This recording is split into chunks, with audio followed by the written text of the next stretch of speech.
Fala pessoal, boa noite, tudo bem? Vamos começar mais uma entrevista hoje. Hoje a gente vai falar com a Celine Schumburg, amazona belga, casada com um brasileiro, então a entrevista vai ser em português para a alegria da maioria. Lembrando que eu já fechei a agenda dessa semana, então hoje é a Celine, amanhã às 2h30 da tarde a gente fala com o Gregory Watelet. A entrevista de amanhã vai ser em inglês. Vai ter uma amiga minha traduzindo para quem não fala, então vai ter ali uma sumarização das respostas e tal, vale a pena assistir. Semana que vem, na segunda-feira, eu vou falar com o Antônio Fortino, um pouco sobre... sorry, Levi, that's the interview with Celine is going to be in Portuguese. I will have another interview tomorrow with Gregory Watelet in English at 2:30 here in Brazil, I guess 6:30. If I'm not mistaken, in Belgian time.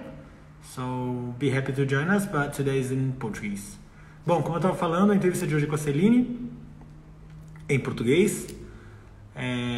Amanhã a gente vai falar com o Gregory.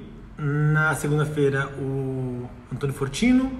Quarta-feira, eu acho que vai ser o Giga, do CCE. Na sexta-feira, a doutora Priscila Azevedo. No sábado, a princípio, o Rodolfo Riscalha, se ele me confirmar, eu estou falando com ele, não tenho confirmação ainda. E eu estou esperando a resposta final do Olivier Philippe Aert para fechar uma data com ele. Assim que eu tiver essas informações, eu passo para vocês. Assim que a Celine entrar, alguém me avisa que eu não consigo ver. Lembrando que agora, bom, acho que a Malu do canal do Pires não tem feito aí o calendário das lives, então fica sempre de olho, tem vindo um monte de gente criando. Pronto, a Celine entrou, eu vou convidar ela daqui a pouquinho, a gente está fechando aí os 2 minutinhos que faltam. Então é isso, galera. Hoje a Celine, amanhã Gregory Watelet, segunda-feira Antônio Fortino. Quarta-feira, eu acho que vai ser... Não vai ser o Giga, desculpa, vai ser o... Marcelo Tosi. E sexta-feira, doutora Priscila Azevedo. E acho que sábado, o Rodolfo Scalha. Estou aí com uma semana de antecedência, passando tudo para todo mundo. Deixa eu chamar aqui a Celine para a gente. E a gente segue daí.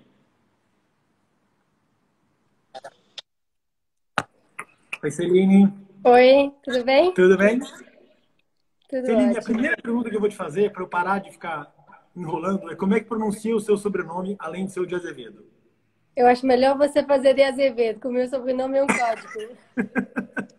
Então tá bom. Bom, Celine, obrigado por ter topado falar com a gente. Não, eu que agradeço. Eu acho que vai ser ótimo. O pessoal ficou muito feliz que você fala em português, porque quando é em inglês dificulta um pouquinho pro pessoal. Ó, tem o sotaque, isso aí eu não posso fazer nada. Maravilhoso. Celine, bom, acho que a gente começa todas as entrevistas, eu começo com a mesma pergunta, que é quando, como e onde você começou a montar? Então, na verdade, a minha família não era nem um pouco no meio do cavalo. E eu comecei a montar com aqui na Europa tem muito clube, que são clubes pequenos, muito diferentes do Brasil, que são clubes bem pequenininhos e que é um pouco aberto para todo mundo, um pouco diferente do Brasil, de todos os níveis sociais, que eu quero dizer. Então, eu comecei a montar, na verdade, tem muita gente no Brasil que conhece a Françoise Denis, que tem um clube de pônei, que acho que passou no Rio, que tem em São Paulo. E, na verdade, eu montei no início com ela, já comecei logo com brasileiros. Olha, que legal. Sim. E eu tenho que falar, eu comecei a montar com 11 anos só. E até os 13 anos eu fiquei montando com ela, que me ensinou assim, a base da equitação, que eu agradeço muito, porque eu passei momentos maravilhosos, muita brincadeira, muita equilíbrio, aprender a gostar do bicho e não só do esporte. E comecei assim. Depois eu fui montar um pouco com Lionel Colarbovie, que abriu um dos maiores centros hípicos na Bélgica na época. existia dois centros hípicos, que era Morcel, do Jean-Claude Wegesberg, que faleceu, e do Lionel Goulart-Bovy. Comecei a montar lá, mas montei pouco, montei 1 ano e meio lá. E depois, na verdade, eu montava pônei, que foi um pouquinho evocado nas outras lives, que pônei era um... Aqui na Europa era um circuito bem importante. Então tinha campeonato europeu, campeonato belga, Copa das Nações. E eu caí no momento que, na verdade, tinha muita gente importante montando pônei. Juliano Melchior, Peter de Vos, o Helene Whittaker, enfim, muita gente da minha época assim montava pônei. Então, os concursos pônei eram muito importantes. E muitos concursos 5 estrelas tinham uma prova internacional de pônei.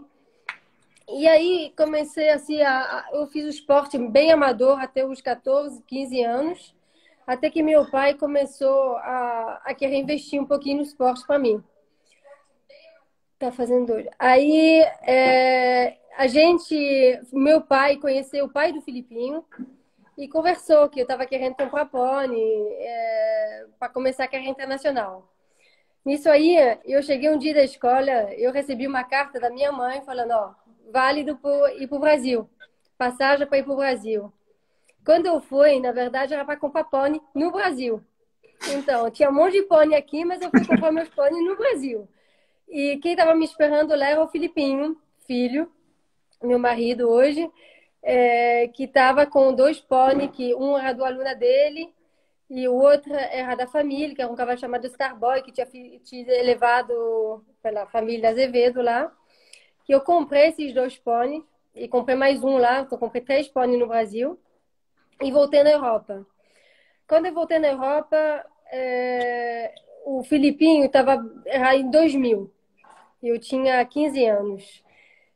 E aí o Filipinho se propôs e falou, ó, eu tô morando aqui há pouco tempo, não conheço muita gente ainda e tudo, eu quero dar aula para tua filha durante 3 meses, assim, de graça, vou fazer ela funcionar com os pôneis que eu conheço bem. E no início eu estava até um pouquinho, falei, não, eu quero continuar com o pessoal que eu conheço aqui e tudo. E meu pai falou, ó, você se vira, ou você faz com ele, ou então 3 meses eu não te pago aula com ninguém. Eu falei, bom, tá bom então, vamos lá. E eu tenho que falar que começou tudo assim, porque desde pouco tempo depois que eu comecei a ter aula com o Filipinho, já comecei a ir muito bem. Eu tinha uma outra pônei que eu tinha aqui já, que chamava Chique Miki, que era um fenômeno. E desde aí começou o esporte assim um pouquinho mais no alto nível para mim. Então comecei realmente a montar com o Filipinho. E fiz muita carreira internacional de pônei até meus 16 anos. E depois, com o Júnior, eu tive um pouquinho mais de dificuldade de acompanhar, por vários motivos. E eu acho que eu recomecei realmente a montar profissionalmente com 25 anos. Tá. Assim. Então calma que tem um gap aí de 10 anos que a gente vai falar. Mas essa questão dos pôneis é uma questão que eu tenho perguntado bastante, porque é uma das coisas que realmente no Brasil teve nessa época do Felipe Pai com o Petit Potin, e depois desapareceu, a gente não tem mais. A François tinha uma escolinha, tem uma escolinha na Hípica Paulista, mas não existe a cultura do pônei aqui no Brasil. E a minha pergunta é para você, qual a importância do pônei e se faz diferença? Então, eu tenho que falar que eu passei momentos maravilhosos com os pôneis, eu não mudaria. Assim, o início da minha carreira foi absolutamente maravilhoso. Eu acho que a proporção entre uma criança e um pônei é muito melhor feita que com cavalo. Porque com cavalo você tem um pouco o ombro para frente, você empurra um pouquinho, tem uma ação de mão um pouco mais forte, o cavalo sente menos. Que um pônei é tudo um pouquinho mais relacionado. E as provas assim, de internacional de pônei de grande prêmio chegavam a ser 1,30 m, 35 bem feitas. Então, você vê, a relação com o pônei tem até 1,58 m, 59. Assim, a relação da altura é quase igual a um cavalo soltando 1,60 m. Então, você tem que estar justo na distância e já tem que falar de equitação, de saber montar a cavalo, acredito eu. Agora, eu acho que do meu tempo a hoje mudou bastante, porque acho que estava muito sponsorizado pelo Leon Melchior, que era o pai da Juliane, que montava junto comigo, que na época tinha aula com o Joss Lansing. Então, assim, ela tentava acompanhar um pouquinho o Joss. Então, sempre que tinha um concurso 5 estrelas em algum lugar, ele tentava patrocinar o concurso internacional de pônei para ter acesso à filha, poder seguir. Eu acho que isso aqui foi muito importante, porque desde pequena, assim, eu consegui ter, olhar para os grandes cavaleiros, que seja na distensão, que seja como é que fazia a preparação das coisas. Isso eu acho muito importante, você conseguir ter o olho nesses grandes cavaleiros para aprender. Isso eu acho que foi muito válido. Hoje em dia, acho que eu não estou muito por dentro mais da competição de pônei, que meu filho, a gente optou para ele não seguir a competição de pônei internacional, porque ele teve pônei, na verdade, de 12 anos, mas aí como a gente estava fazendo, eu, Filipinho, muitas competições importantes, internacional, para lá, para cá, ficava muito difícil de seguir ele em pônei também. E a gente não queria botar ele na mão do o outro profissional. Então ele ficou seguindo a gente numa estrela e depois fazendo Children, que também hoje acho que está quase tão forte que estava o Pony na época. O Pony acho que caiu um pouco o nível. Entendi. Qual foi a sua primeira vitória importante, Celine, com os pôneis? Cara, eu tenho que falar que com os pôneis do 15 a 16 anos, são 2 anos de aberto, eu ganhei 31 prova internacional. Com, se não me engano, 5, 6 grandes prêmios importantes. Então, os 2 grandes prêmios importantes da Bélgica eu tinha ganho, que era Liège e Mechelen, que a Mechelen até a Copa do Mundo, que eu soltei agora com a Chepeta esse ano. Que foi, e Liège foi até o Filipe que me ajudou nesse grande prêmio aí para ganhar. Foi a primeira grande vitória. Mas, assim, foi muitas vitórias, muita competitividade. Eu acho que aí eu aprendi um pouquinho a competitividade, porque era muito rápido e no mesmo tempo tinha que montar bem. Isso aí. Acho que foi bacana. Acho que eu não, acho que foi bem, bem bacana. Show. E aí você falou que você não saltou muito as categorias de júnior. Não, não soltei muito categoria de júnior. Na verdade, eu segui um pouquinho na época o Filipinho no Estrela, mas eu não tinha assim, a qualidade de cavalo suficientemente boa na época para poder conseguir júnior e Young Rider. Então, foi me fazendo um pouquinho. Meu pai, por razão de vida, também não consegui mais sustentar. Isso aí também não tem jeito, muda muito.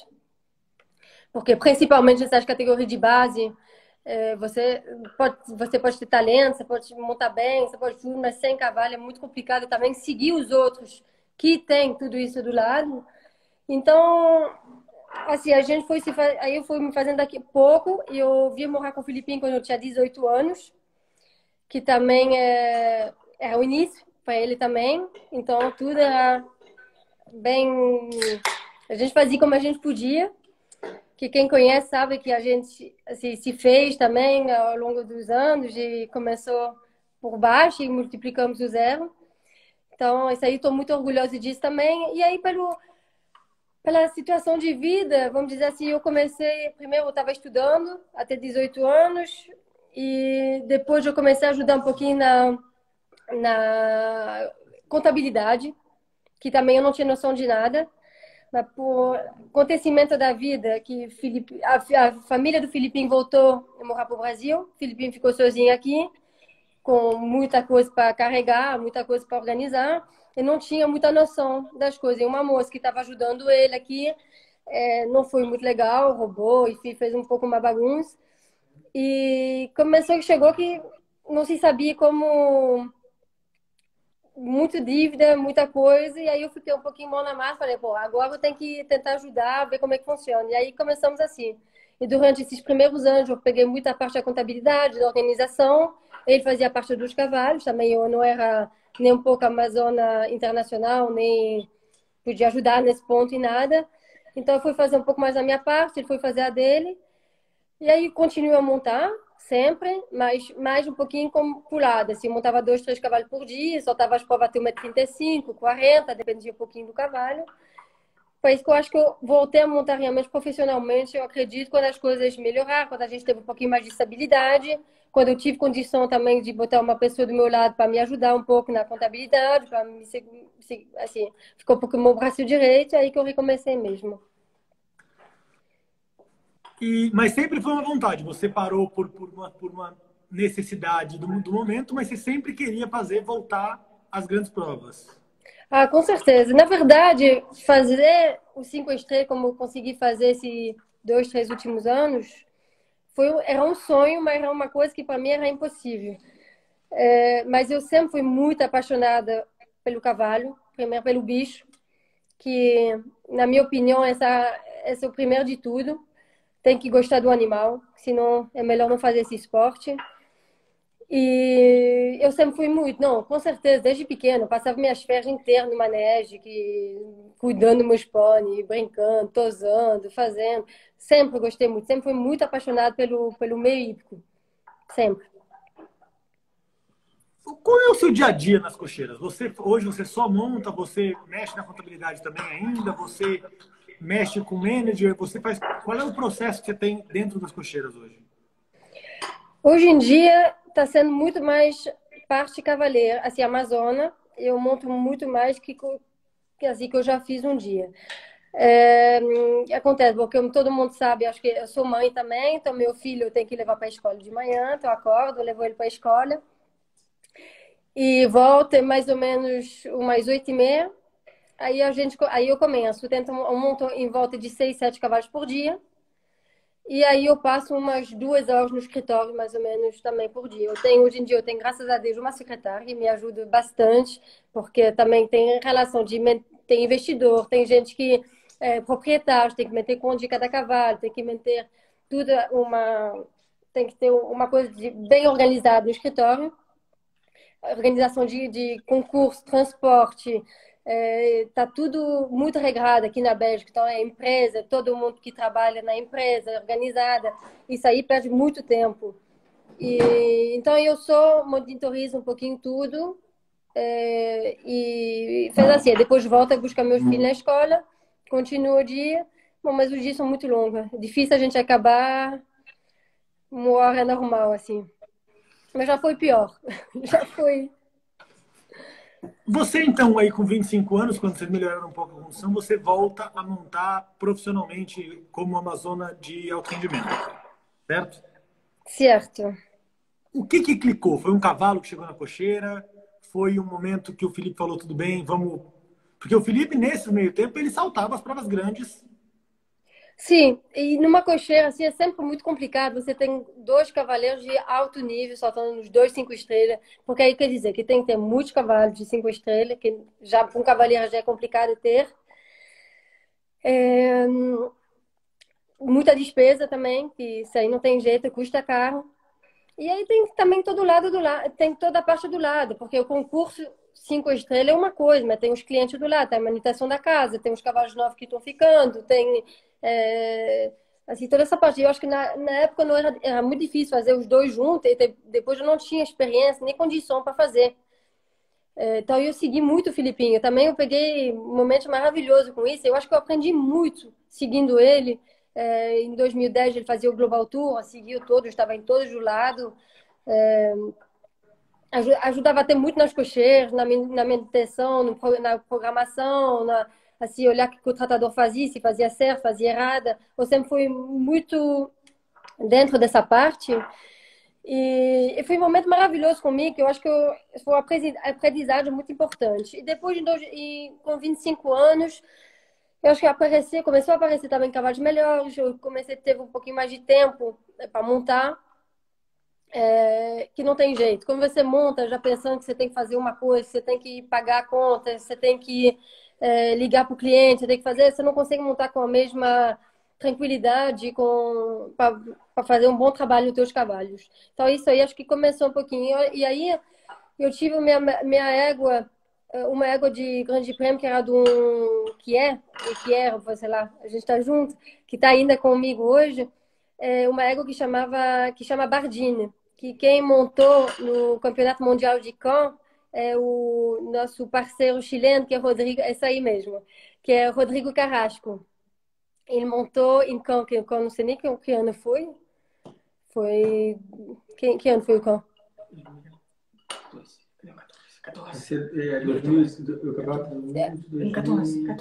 2014. Então, estão me ajudando aqui. E aí, ele soltou o campeonato com ela E, bom, o Rodrigo Carrasco é um parceiro nosso no Chile, que tem a FAP Chile, que a gente chama, que é amigo, é parceiro, a gente já está trabalhando junto há muitos anos. E aí ele falou, bom, essa égua aí é uma égua meio complicada, ela é meio especial, muita qualidade, incrível. Eu nunca tinha montado uma égua com tanta qualidade que não tinha 4 pontos. Era zero ou era a bunda no chão. Porque era uma égua meio que sabia um pouquinho comparar. Ela tinha uma qualidade, assim, ela era muito parecida com Balubé. Ela é uma filha de Balubé. Eu acho que ela tinha espada um pouco embaixo, assim, e é muito limpa. Então, se eu não chegava assim perfeitamente bem, ela não perdoava. Então, era a bunda no chão. Mas é algo assim que fez ganhar o primeiro Grande Prêmio 3 estrelas e que me deu muita motivação de continuar, porque eu sabia, é uma égua difícil, mas uma égua que me deu muita alegria. Ela tinha muito medo dos outros cavalos, então eu tinha que pagar muita paciência para fazer uma distensão direito. E isso aí começou, assim, foi ela que acho que me botou um pouquinho no pé no estriba para fazer o percurso maior e me dar confiança em mim, porque até lá, quando você faz comércio também, como a gente, a nossa prioridade, a nossa cocheira, é sempre produzir os cavalos. E uma vez que os cavalos estavam quase prontos para começar a fazer alguma coisa, era vendido. Então, era sempre, entre aspas, uma frustração, mas no mesmo tempo faz parte do nosso trabalho, também uma coisa muito importante. Você vê o cavalo continua muito bem com o cavaleiro que comprou, também é um prazer. Mas você não consegue realizar como Amazon no esporte. Então, isso aí. E esse ego aí, por ser difícil, na verdade, que ela era na nossa coxinha para vender, mas por ser difícil, porque você experimentava ego, não dava jeito, assim, sem conhecer ego, sem nada, ela ficou comigo um tempo. Ela está até hoje em dia, é meia égua de cria, que eu acredito muito, porque acho que ela tinha tanta qualidade que acho que ela vai me dar bons potros. Então, a gente está começando assim nossa cria de éguas importantes com ela, uma delas. E essa é ela que me deu, eu acho, essa possibilidade de acreditar em mim. Show de bola. Como é que vocês decidem que cavalo vai para quem? Essa parte aí é Filipinho que organiza muito, na verdade. Agora, eu tenho que falar também. Normalmente, o cavalo mais os melhores vêm para mim. Eu tenho que ser justa nesse ponto. Ele tem um discernimento assim muito bom. Filipinho é uma pessoa que é um homem de cavalo, assim como eu vi pouco na minha vida.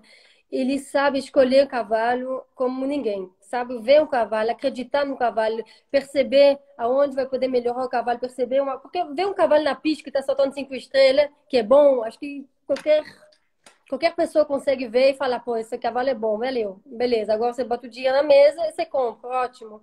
Mas você conseguir olhar o cavalo que ainda não está como um jogador de futebol que ainda tem 14 anos, 13 anos, que ainda não está pronto e não treinado para entrar numa equipe grande, mas saber que o potencial está aí, ele é muito bom. Então, eu acho que ele sempre conseguia achar os cavalos legais e os cavalos, vão dizer, mais de mulher, mais sensível, ou que sabia que eu ia poder levar melhor, era para mim. Os cavalos que sabia que precisava um pouco mais de homem, um pouquinho mais de apegada, ia para ele. Mas do mesmo jeito, assim, ele sempre monta um pouco meus cavalos no plano, sempre me ajuda, a gente trabalha muito em colaboração. E isso aí eu acho que é importante, porque eu acho que qualquer Amazona, qualquer Amazona que eu acho que está no alto nível, ela precisa sempre do homem do lado, que faz também um pouco o trabalho de, da vez em quando, de juntar o cavalo, que às vezes não tem a perna do homem, não tem jeito. De dar moral da vez em quando também, de poder que ele acredite um pouquinho em ele também, que ele vai ter um pouquinho mais de confiança. Isso eu acho muito importante. Celina, eu nem sei se você sabe, eu dei uma procurada hoje no ranking da FEI. Você saltou em ranking FEI, pelo menos em provas que estão consideradas no ranking da FEI, 83 cavalos diferentes. Não sabia. Você está me falando. E pelo ranking da FEI são 49 vitórias. Também em prova FEI até agora. Diz aqui o site da FEI. Eu queria saber um pouco quem foram os cavalos mais importantes da sua carreira hoje em dia. Quem são, né? Porque a gente está falando de 10 anos para cá. E um pouquinho das provas mais importantes que você classificou, ganhou, ou enfim, andou bem. Então, eu acho que o primeiro cavalo, que eu acho que muita gente conhece no Brasil, esse aí não me considero ainda como profissional, mas foi a primeira, vamos dizer, resultado que chamou um pouquinho a atenção, que eu fiquei em segundo no Grande Prêmio Três Estrelas com um cavalo que chamava Better Way, que o Yuri Mansur acabou de comprar. Eu acho que ele foi até campeão brasileiro um ano com esse cavalo e ganhou muito, muita prova. E esse cavalo assim foi muito legal, muito bacana. Agora, eu montei muitos cavalos, porque, como eu falei, muitos cavalos eram destinados ao comércio. E se todos os nossos cavalos no final são destinados um dia a ser comercializados.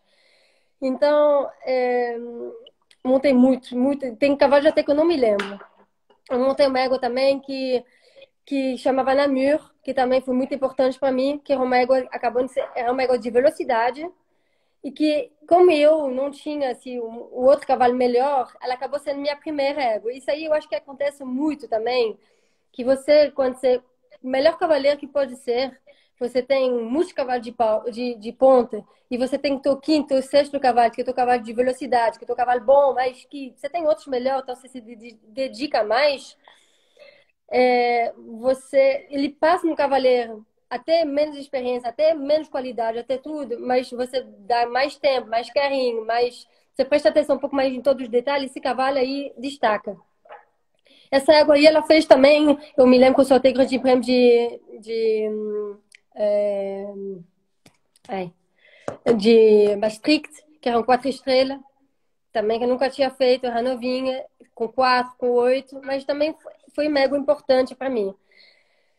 Depois eu tive de cavalo de grande prêmio mesmo, tive muitos cavalos de velocidade, cavalo que foi, avançou, tudo, mas cavalo de grande prêmio mesmo, acho que eu tive a Bardini, que a gente acabou de ver. Depois eu tive uma égua que chamava Zamora, que é uma égua que tinha sido montada pelo Gerko Schröder, depois por Dennis Lynch, depois que eu peguei e que consegui fazer alguns resultados importantes também no Grande Prêmio 3 e 4 estrelas, que está com a gente também sendo nossa uma mãe de criação agora, que deu potro hoje, além deu um potro com o Elvis Tertuto hoje. E, e depois, assim, minha égua que para mim chamou tudo é a Chepeta, sem dúvida. Você acha que hoje você talvez esteja no momento mais importante da sua carreira? Você está vivendo esse momento? Ah, com certeza. Bom, agora a Chepeta não está mais comigo, Perdeu? então ela está com Kevin Stott. Ela vai. Não Não deu. sabia, não tinha Vocês visto não essa deram. informação, não. Pois é, não deram tempo ainda de ver ela por causa do confinamento. Eu fiquei com ela até Sunshine Tour. E depois do Sunshine Tour, aí ela foi vendida agora por Kevin Stott. Mas tem uma parte boa em tudo isso, é que, como o Filipinho falou na live, ele teve um contrato que vai continuar a seguir a égua. Então, já domingo a gente está indo lá, eu vou junto, que eu quero ver minha égua, que continua a ser minha, vai ser minha para sempre. E então, de um lado foi uma coisa boa também, foi uma história assim maravilhosa, uma história incrível, essa égua. Bom, a gente sempre fala que vai ter outros, a gente sempre tem que acreditar que vai ter outros, porque senão não adianta continuar. Mas eu tenho certeza que a história que teve entre eu e essa égua assim é pouco repetível, porque essa égua ela era uma égua do Martin Fuchs, então ele já estava na cocheira assim, de um cavaleiro muito melhor, muito mais tudo que eu, né? E só que como eu falei, ela era a quinta, sexta cavalo, não sei, ele não acreditava muito nela, nem gostava muito nela. E a verdade, essa égua foi vendida pelo Filipinho para uma amazona dos Estados Unidos, que essa amazona, infelizmente, ficou doente, ela mesma, e não teve muita oportunidade de montar égua. E quando ela voltou esse é o Grande Prêmio de Paris, do Global Champions Tour, que foi a melhor vitória, assim, o melhor resultado na minha vida. Quando essa égua foi para os Estados Unidos, ficou uns 6 meses, 8 meses lá. A moça, acho que eu consegui fazer 2 provas do Med 20, logo depois teve um câncer e infelizmente ela não conseguiu montar égua. Aí ela, quando ela voltou melhor, ela falou, minha vida mudou, eu passei muito perto do buraco, eu não estou muito mais afim de pensar, fazer coisa importante. Eu vou mandar a égua de volta para vocês venderem. E nisso aí a égua chegou em péssimo estado, assim, uma coisa incrível. Parecia uma égua de passeio. Foi sem músculo, horrível, tudo. E a gente tinha um investidor que já tinha colocado alguns cavalos com a gente, investido com a gente, que isso aí é uma coisa importante também.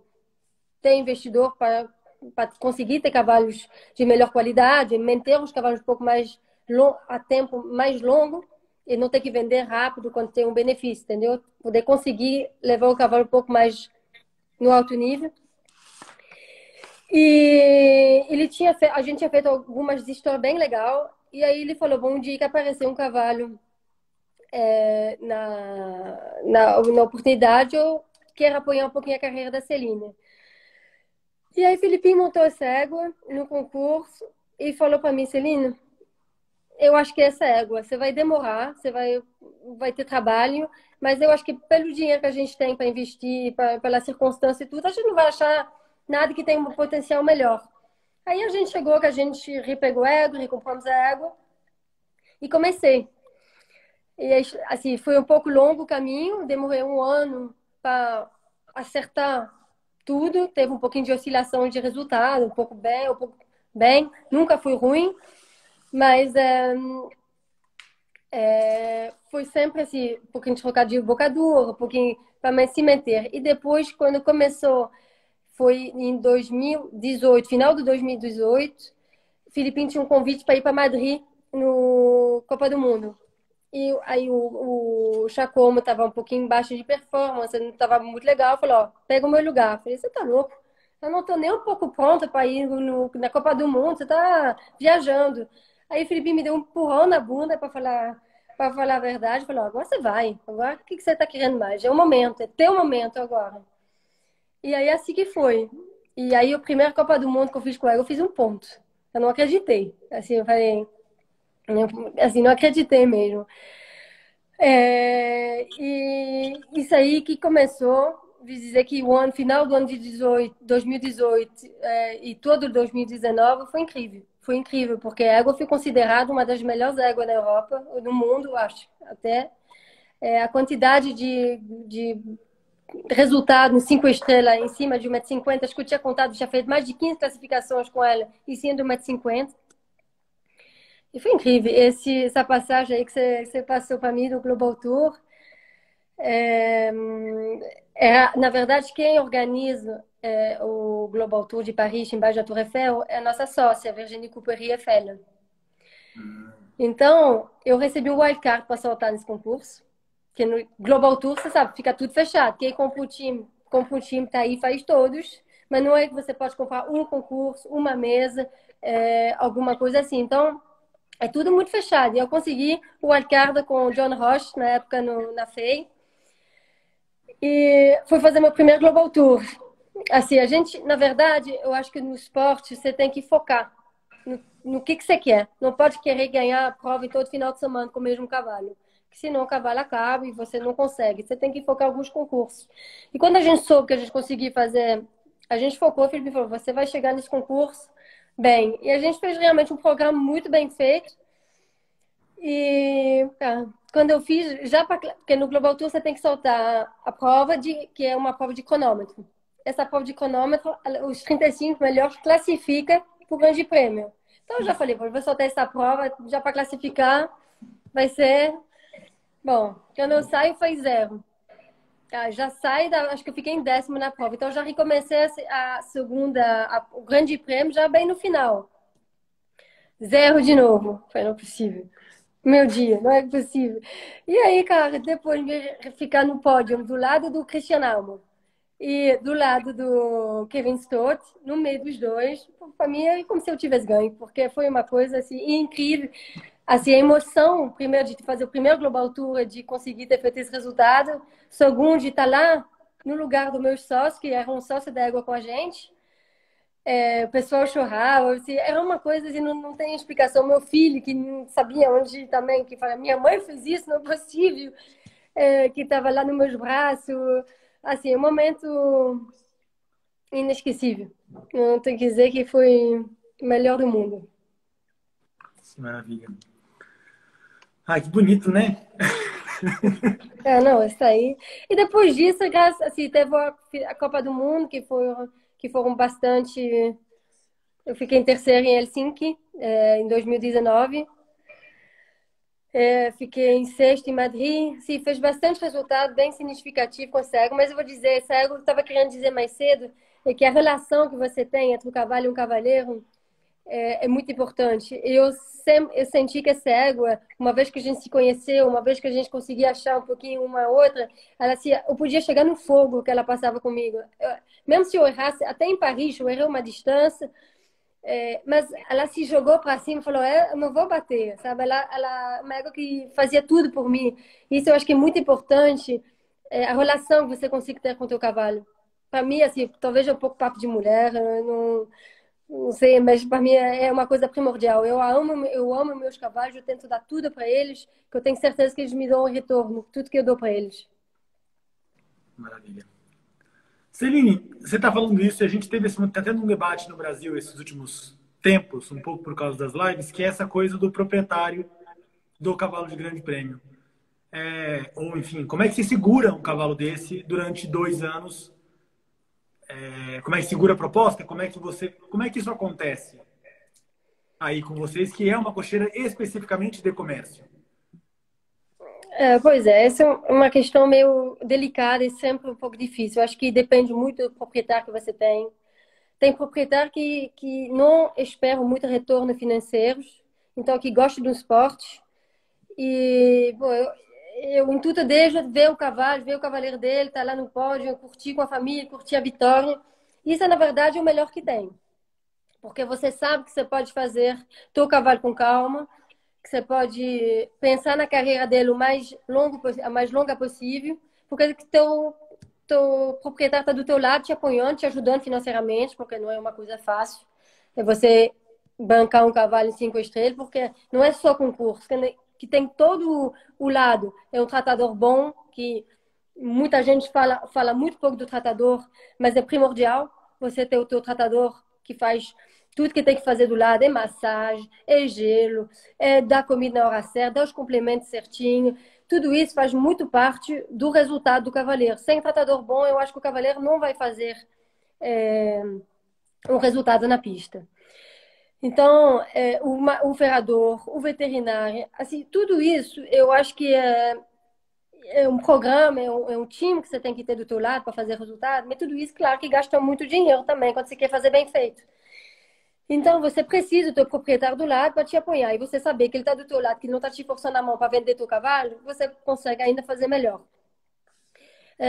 O caso aqui, nesse proprietário que trabalha, que investe com a gente, ele faz um pouco os dois, eu vou dizer assim. Ele é de um jeito proprietário, porque não precisa muito do retorno, mas ele é um homem financeiro também, ele gosta. Então tem que ser um pouco dos dois. Aqui no caso da Chepeta, foi uma história que começou e a gente sempre, normalmente, tem uma parte do cavalo.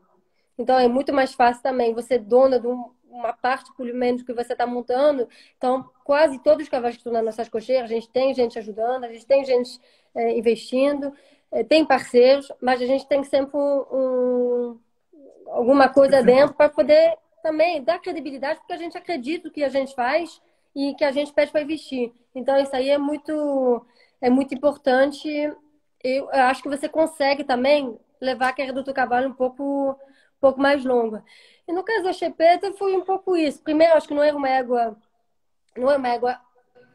mais fácil, mais fácil do mundo. Assim, ela não é. Hoje em dia, eu acho que ela é, porque ela tinha, assim, ela era muito rígida. Então, a gente demorou um pouquinho para botar ela no trabalho de plano como a gente queria.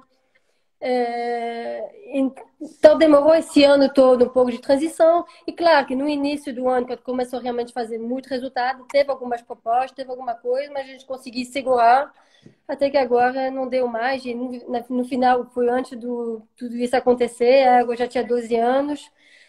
Eu acho que foi uma história muito bonita e que vai continuar a ser muito bonita porque a gente vai continuar a acompanhar a égua. Então, para mim, isso aí foi primordial, porque, como eu falei, amanhã eu vou fazer, não, domingo vou fazer 8 horas de carro para poder ir ver égua, porque eu não vou dar aula, não vou fazer nada, que ele faz isso é o Filipinho, mas eu vou acompanhar só para poder dar um beijinho nele e continuar. Então, é uma história que vai continuar para depois. Isso eu acho legal. Espetáculo. Celine, o que que você tem agora aí para o seu futuro? O pessoal falou aqui de um cavalo, eu acho que você me mandou um vídeo dele, inclusive. Estão falando que já tem um prodígio aí na cocheira. Na verdade que tem uma empresa que a gente fez que chama Prodigy. Foi isso que acho que foi falado Prodigy, que foi justamente tipo um fundo de investimento é, justamente para poder levar os cavalos um pouco comprar os cavalos entre 4 e 5 anos e levar até o ponto da carreira deles, de 8, 9 anos, porque de vez em quando você tem um craque na cocheira de 4, 5 anos, chega com 6 anos na internacional, você tem proposta muito grande. Dentro disso, por exemplo, eu montei um cavalo que chama My Goldwyn. Eu montei 3 concursos em Portugal, em Vila Moura, onde eu já te encontrei. Quem comprou foi a Lara Kraut. E hoje em dia, ela fala para mim que vai ser o melhor cavalo dela. Foi um cavalo que fez um sucesso enorme com 8 anos de Aachen, o ano passado. E ela se. Então, muitos cavalos passaram para a nossa vida e não conseguimos atingir, vamos dizer, até o final deles. Um deles também foi uma égua que eu montei em Paris, junto com a Chepette, que chamava Bohème. Não sei se você chegou a ver essa égua. É uma égua alazão muito quente. Que quando a gente comprou, para ser sincera, ela tinha feito 3 ou 4 faltas no Grande Prêmio, 7 anos. Era um desastre. Mas Filipinho falou, ó, a gente acabou de vender um cavalo que eu, 7 anos, que eu gostava muito, pro Kevin, que não tem nada a ver, não os mesmos investidores, mas foi. E, e aí ele falou, ó, não fica triste não, que eu acho que achei o melhor.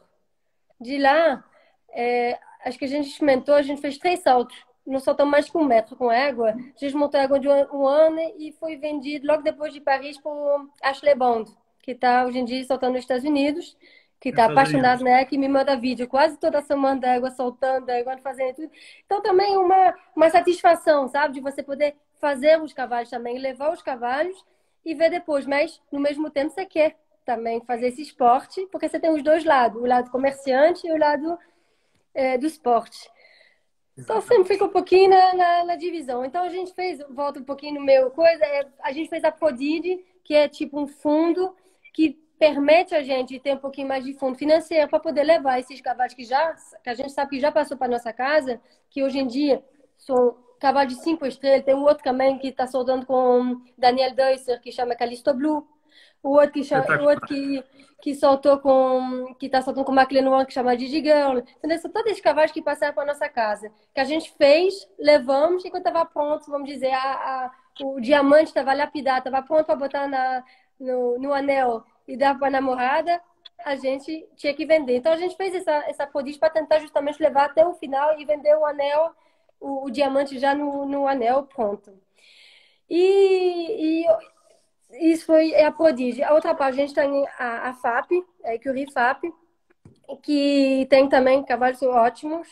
Eu acho que hoje eu não tenho uma chepeta na cocheira que está pronta, mas eu acho que eu posso ter cavalos que estão ainda... Pode vir a ser melhor. Assim, eu acredito muito, muito no cavalo que chama Clinton, que tem só 9 anos. É isso aí.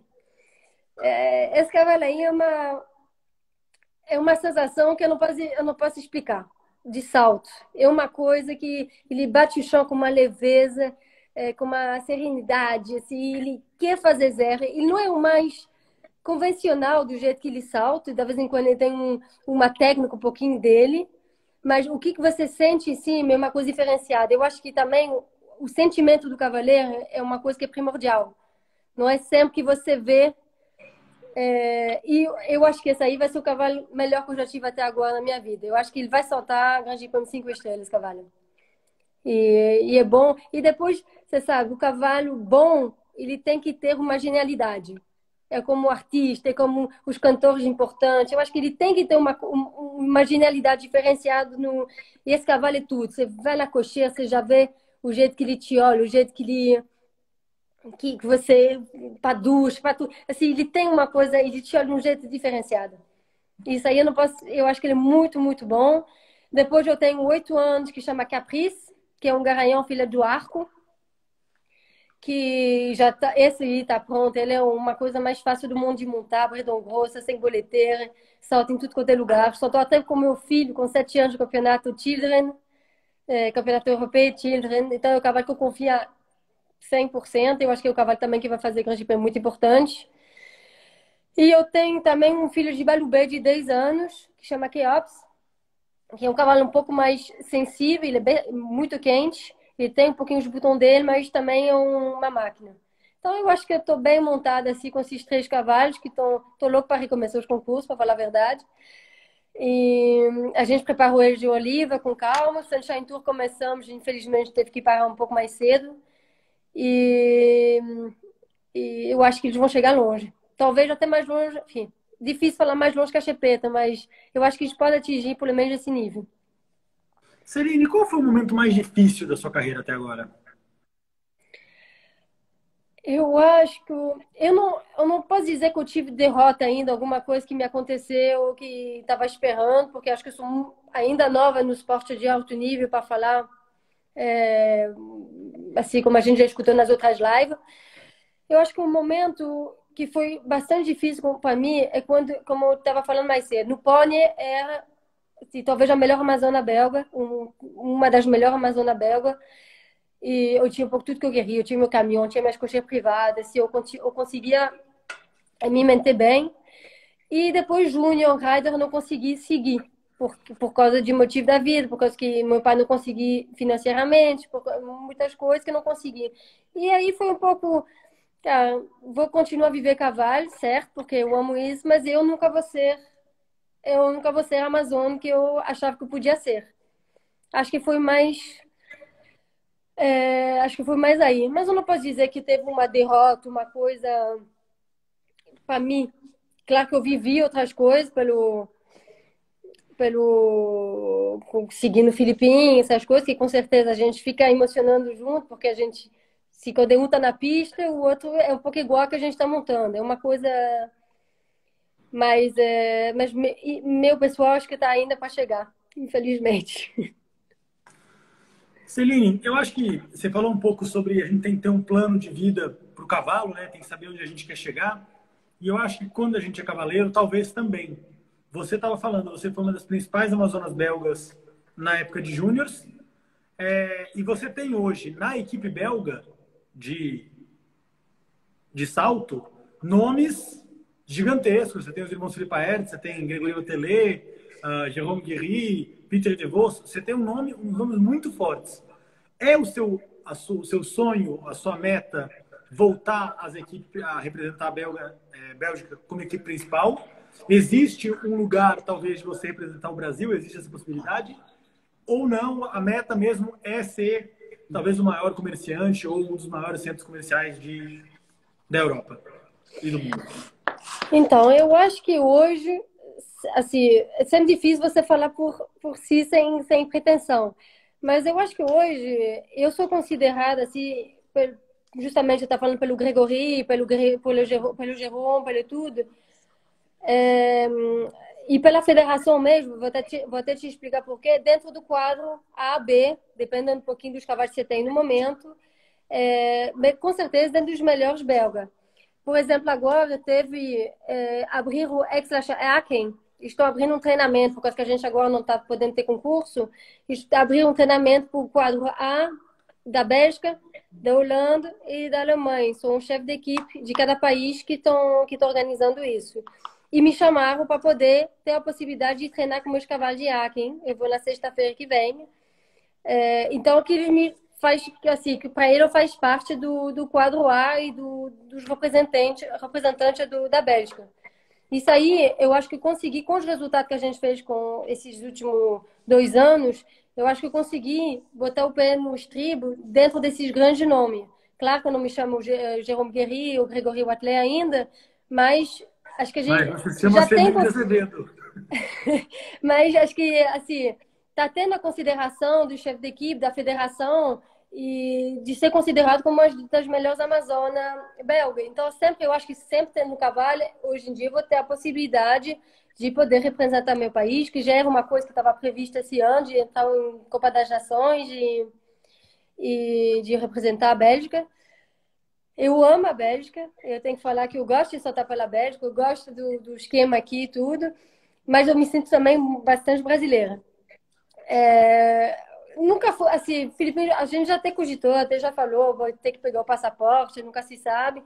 Eu adoro a gestão que está tendo no Brasil também agora, que eu posso estar acompanhando um pouquinho mais de longe. Eu acho que essa gestão que tá tendo hoje é, é incrível, que nunca teve um... Antes não me dava prazer nenhum, não me daria prazer nenhum de entrar numa equipe do Brasil, porque eu acho que tinha muita, sei lá, como é que eu vou falar, muita panelinha, muita blá blá blá blá, e não me interessaria entrar, porque eu não precisava disso.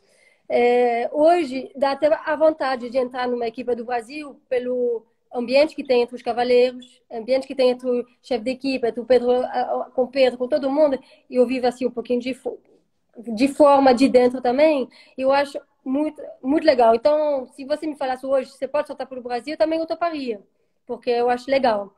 Mas eu acho que hoje eu tenho que pegar um pouco o meu momento, que eu sou reconhecida aqui na Bélgica também. E, claro, é um país muito difícil, que tem muitos cavaleiros bons. Mas, já que estou conseguindo entrar aí, eu acho que eu tenho que também continuar e tentar representar até a Bélgica mais um pouquinho.